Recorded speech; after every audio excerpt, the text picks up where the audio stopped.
imeliku valss. Nii et paremas käes on meloodia, vasakus on saade.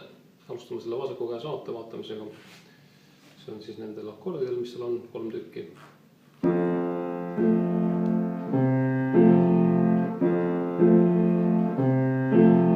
See on kogu aeg see muster. F-tuur, ütleb S-tuur. Siin üleval on siis priim ja terts.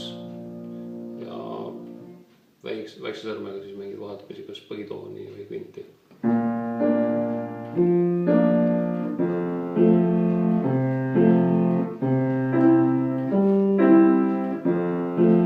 Meloodiga.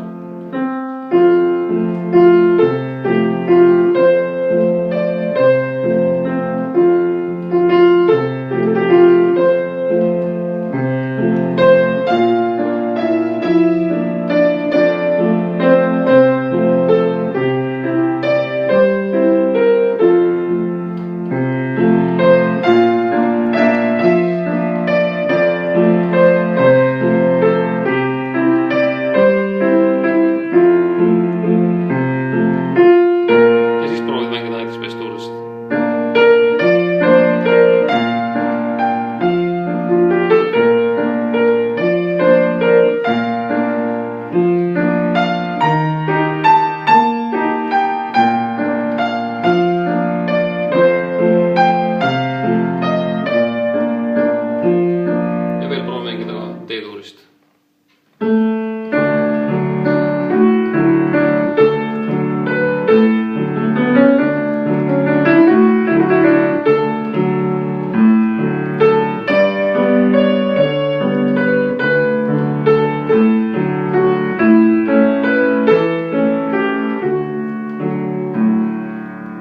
Ja kui tunned, et saad need jube kiiresti selgeks ja pole enam huvitav mängida, siis helistikku on see veel mitu tükki.